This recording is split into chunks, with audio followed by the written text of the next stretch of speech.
If you're looking for a relatively healthy way to enjoy bacon, you might be all set to whip out the air fryer. But it could get a lot messier than expected. Here's a rundown of which meats you should and shouldn't be putting in your air fryer. Cooking the perfect steak on a pan or grill can be tricky, and it's even more difficult in an air fryer. It might do the job if you like it well done, but other doneness levels present a problem. One of the things that makes steaks so appealing is the browning that takes place when the meat is seared on a pan. This wonderful crust is a result of the Maillard reaction, an interaction between proteins and carbohydrates that occurs when foods like beef are cooked at high temperatures. This outer layer is not only delicious, it also reputedly seals in the meat's juices to make the steak beautifully tender. Unfortunately, the Maillard reaction is impossible to replicate in an air fryer, so definitely stick to the stovetop or grill for this particular meat. When it comes to space, air fryers leave much to be desired. So cooking an entire roast or a whole chicken in one presents a bit of a challenge, to say the least. According to Taste of Home, an air fryer basket that can hold over 6 quarts should provide just enough room to roast an entire chicken. Alas, most home air fryers range between 3.7 and 5.8 quarts. Even if the chicken or roast does happen to fit in your air fryer, there's a significant risk that it won't cook evenly. That's because air fryers work by circulating hot air around the food. Overfilling your air fryer is likely to limit the circulation of that air, which in turn causes the meat to steam rather than roast. And who wants steamed chicken? An overly crowded air fryer can also mean that the meat won't cook evenly, with the device burning and drying out the side of the chicken closest to the heat source before the other side of the bird is even safe to eat. If you're absolutely set on cooking your chicken in the air fryer, it's best to cut it into smaller pieces to prevent overcrowding. All right, it's getting crowded in here. Preparing bacon in an air fryer might seem like a healthier option than pan frying it, where it's cooked in its own fat. When meat is cooked in an air fryer, the extra grease drips to the bottom, leaving leaner strips of bacon. This means fewer calories and saturated fat per serving. However, while you may be expecting crispy, lean bacon without all that grease, you better temper those expectations. One thing to look out for is smoke coming out of your machine, which can be typical for meat with a high fat content. Air frying bacon can also be incredibly messy, as the circulating hot air can cause bacon grease to splatter. One way to prevent this involves placing a piece of bread in the air fryer basket to absorb the grease. But you're probably better off just saving the bacon for another cooking method entirely. Just like steaks, burger patties are best when made to your exact taste. And also, as with steaks, an air fryer might do fine when it comes to well-done beef patties, but it isn't ideal for preparing made-to-order burgers. As America's Test Kitchen Deputy Food Editor Stephanie Pixley noted to Insider, since cooking a medium-rare burger patty in an air fryer takes mere minutes, it won't have enough time to brown on the outside. Unfortunately, we are totally out of time. If pan frying or grilling isn't an option, an air fryer can still do a decent job, provided that you follow a number of steps. First, opt for an 80-20 meat-to-fat blend of ground beef, which will ensure that the patties remain juicy without filling your air fryer tray with a shocking amount of grease. Additionally, you should press down the center of each patty with your finger. This should stop it from swelling in the middle and cooking unevenly.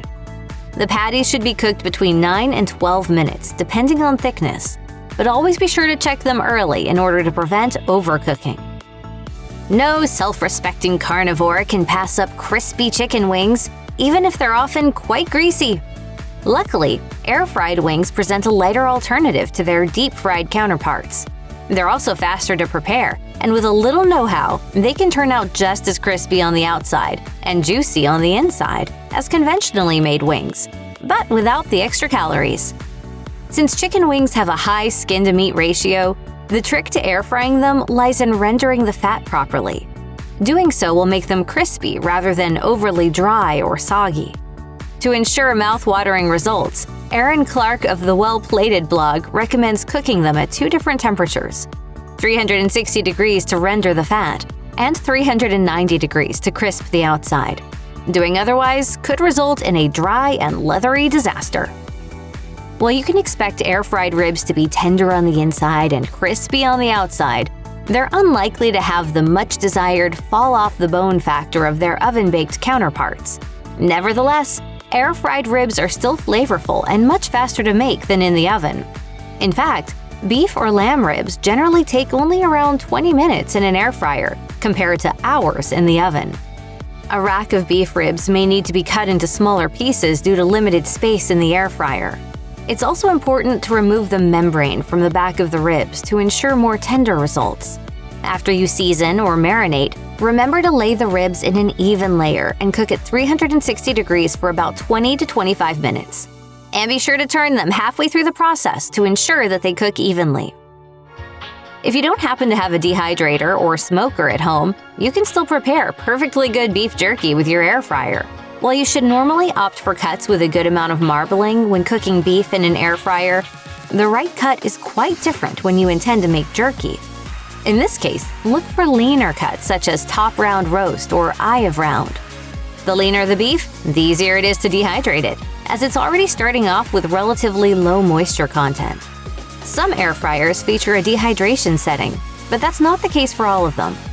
If yours doesn't have one, simply turn it to a very low temperature setting. For best results, make sure that the strips are uniformly sized. When it comes to air-fried beef jerky, the thicker the strips, the chewier the end product.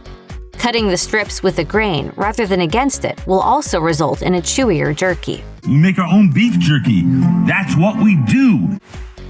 Like so many cuts of meat, perfectly cooked pork belly should be juicy and tender on the inside and crispy and golden brown on the outside.